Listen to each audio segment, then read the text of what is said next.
और यूक्रेन से जुड़ी एक और बड़ी खबर आ रही है। रूसी सेना ने दावा किया है कि यूक्रेन ने अमेरिका से मिले क्लस्टर बमों से बखमूद में रूसी सेना पर हमला किया है। दावा किया गया कि रूसी सेना के बंकर और पैदल सैनिकों पर क्लस्टर बमों से हमला यूक्रेनी सेना ने किया है। दावा यह भी किया गया कि ज्यादातर क्लस्टर बम यूक्रेनी सेना ने तोप से दागे हैं। अभी तक ये नहीं पता चला है कि क्लस्टर बमों के हमले से रूस को आखिर कितना नुकसान हुआ। इधर पुतिन ने साफ कह दिया है कि क्लस्टर बम से हुए हमलों का जवाब बहुत खतरनाक तरीके से दिया जाएगा। वहीं ज़ेलेंस्की ने कहा है कि अमेरिका से जो ये नए बम मिल रहे हैं उनसे रूस की सेना को टारगेट करते रहेंगे। ऐसे में सवाल है कि क्या पुतिन क्लस्टर बम का गुस्सा पूरे यूरोप पर निकालने अब जा रहे हैं?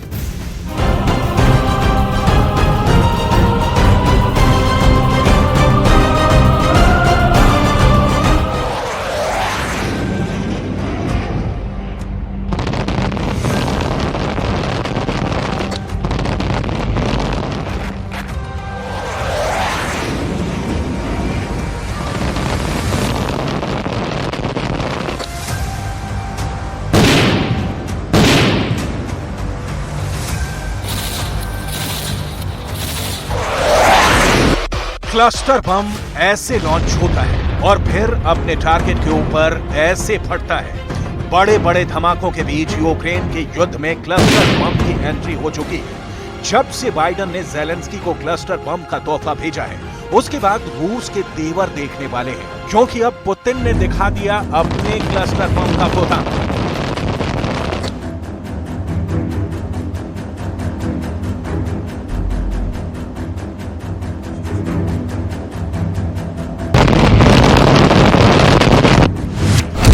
हथियार गोदाम में क्लस्टर बम का बड़ा स्टॉक रखा हुआ है। ये बात पुतिन ने बताई है कि उनका क्लस्टर बम अमेरिका से भेजे गए क्लस्टर बम से ज्यादा खतरनाक है। पुतिन के गोदाम में एक नहीं 10 तरह के क्लस्टर बम है। पुतिन का क्लस्टर बम ऐसी मौत देता है जिसे देखकर रूस के दुश्मनों की रूह कांप जाएगी। पुतिन ने बहुत साफ शब्दों में कह दिया है कि उनके पास क्लस्टर बम का गोदाम भरा पड़ा है। ये बम रूस ने नाटो के लिए तैयार रखे हुए थे, लेकिन अब ज़ेलेंस्की को अमेरिका से क्लस्टर बम मिलने के बाद पुतिन इस गोदाम का दरवाजा खोलने पर मजबूर हो गए। पुतिन के पास ऐसे सैकड़ों नहीं बल्कि हजारों बम हैं, जो कीव के साथ खार्किव को जलते हुए कब्रिस्तान में तब्दील कर सकते हैं। क्लस्टर बम अपने टारगेट को 98% मौत की गारंटी देता है, क्योंकि इस बम की नाकामी का रेट 2.5% से भी कम है। लेकिन सबसे बड़ा खतरा इन्हीं 2.5% वाले नाकाम बमों से होता है, क्योंकि यही दुश्मन के बाद वहां के आम लोगों की सबसे ज्यादा जान लेते हैं। Достаточный запас различного рода кассетных боеприпасов. Различного рода. Мы до сих пор этого не делали, не применяли, и у нас не было такой необходимости, несмотря на известную нехватку в определенный период времени, и у нас тоже боеприпасов, но पुतिन बता रहे हैं कि उनके क्लस्टर बम किसी से कम नहीं, बस इन्हें इस्तेमाल करने की अभी नियत है। पुतिन के मुताबिक रूस के पास कई तरह के क्लस्टर बम, रूस ने इनको इस्तेमाल नहीं किया है। यूक्रेन में युद्ध के दौरान जब बम गोला बारूद कम भी पड़ गया, तब भी क्लस्टर बम इस्तेमाल नहीं किए गए।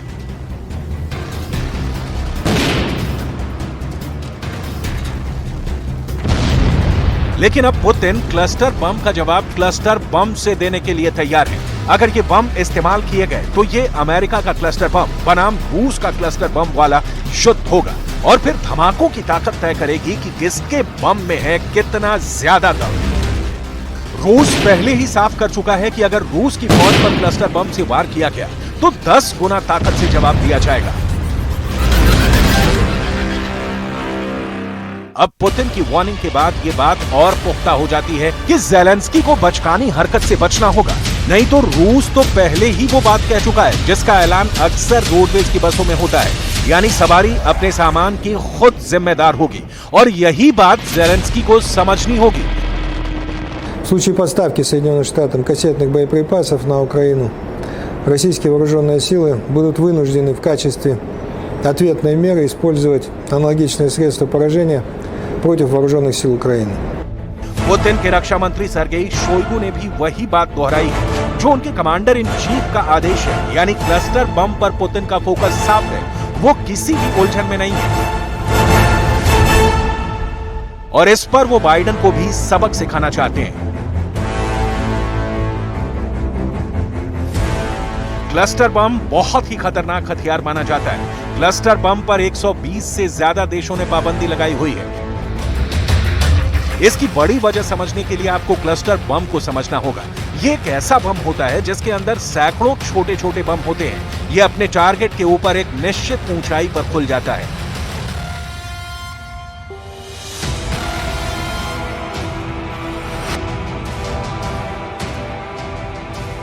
और उसमें से फिर लॉन्च होते हैं सैकड़ों मौत बरसाने वाले बम, जो क्लस्टर बम की तरह अपने टारगेट पर टूट पड़ते हैं। इनमें से कई बम फटते हैं,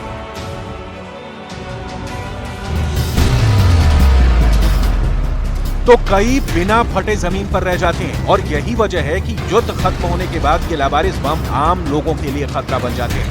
इसीलिए दुनिया में क्लस्टर बम के खिलाफ एक आम राय है। हालांकि जो अमेरिका क्लस्टर बम का विरोधी है, वही अब यूक्रेन को ये बम सप्लाई कर रहा है।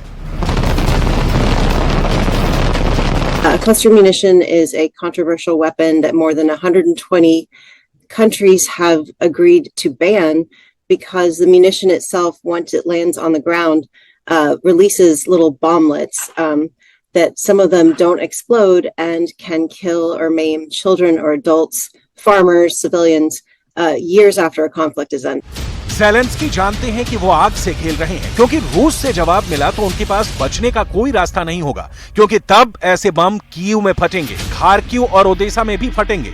पुतिन पूरे यूक्रेन में क्लस्टर बम की चादर बिछा देंगे। इसकी बड़ी वजह है ज़ेलेंस्की का क्लस्टर बम पर बयान।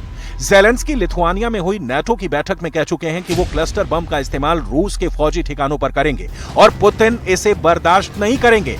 ये बात रूस ने साफ कर दी।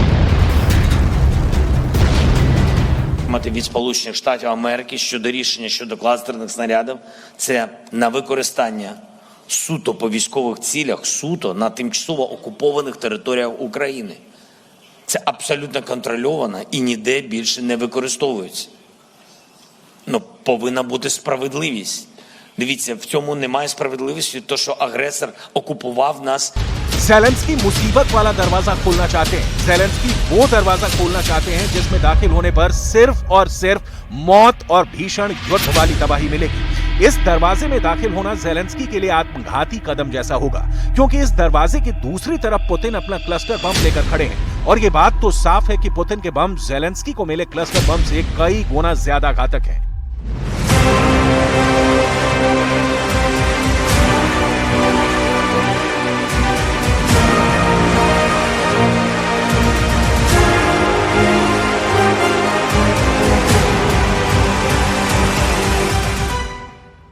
रूस अपने क्लस्टर बम का तहखाना पहले भी दिखा चुका है। इसे पुतिन का तहखाना कहा जाता है। ये पुतिन का बहुत ही सीक्रेट अड्डा है और यहाँ का वीडियो पहले भी ज़ेलेंस्की और बाइडेन को भेजा जा चुका है। ये है कैब 500। ये रूस का लेजर गाइडेड बम है।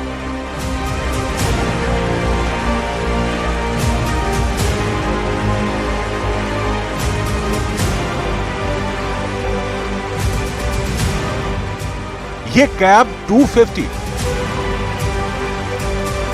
ये बम सैटेलाइट से गाइड किया जाता है। वजन है 250 किलो।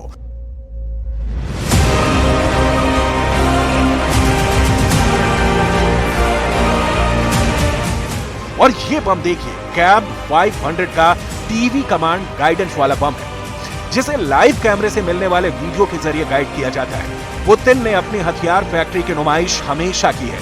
पुतिन ने दुनिया को हमेशा बताया है कि उनके पास मिसाइल और बम की कोई कमी नहीं है। पुतिन अपने सबसे खास दिमित्री मेदवेदेव से इन गोदाम का दौरा करवाते रहते हैं। दिमित्री मेदवेदेव रूस के राष्ट्रपति भी रह चुके हैं और अब पुतिन के करीबी लोगों में माने जाते हैं। पुतिन के इस बहुत ही भरोसेमंद लीडर को यूक्रेन वाले स्ट्रेटजी का बहुत अहम हिस्सा कहा जाता है। मेदवेदेव रूस की हर हथियार फैक्ट्री का जायजा ले रहे हैं। अभी दिमित्री मेदवेदेव रूस की सुरक्षा परिषद के डिप्टी चेयरमैन हैं।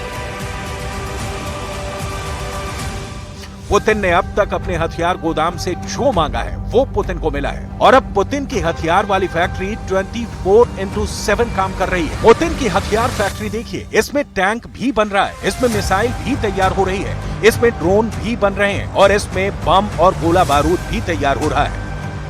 इस फैक्ट्री में एक बड़े मिशन मोड पर काम चल रहा है। पुतिन यहाँ जरा भी देरी नहीं चाहते। पुतिन यहाँ हफ्तों के 7 दिन और दिन के 24 घंटे काम करवा रहे हैं। पुतिन की हथियार फैक्ट्री में क्या क्या बन रहा है, कौन कौन से हथियार तैयार हो रहे हैं, इसकी पूरी डिटेल आपको बताएंगे।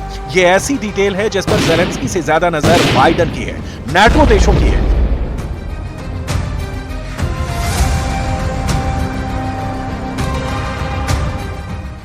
क्योंकि यहां का प्रोडक्शन रेट तय करेगा कि पुतिन का युद्ध कितने दिन चलेगा।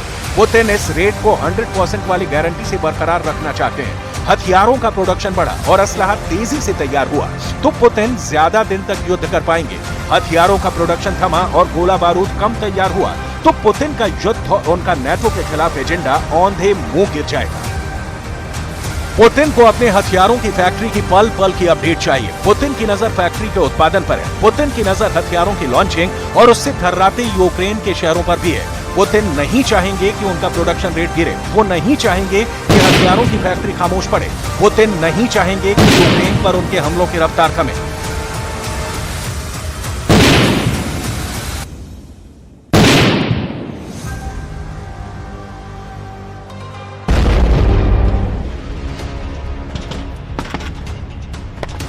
अब गोदाम के साथ यही तेजी फील्ड पर भी देखी जा रही है, जहां हथियारों की टेस्टिंग से लेकर भर्ती हो रहे नए सैनिकों की ट्रेनिंग हो रही है।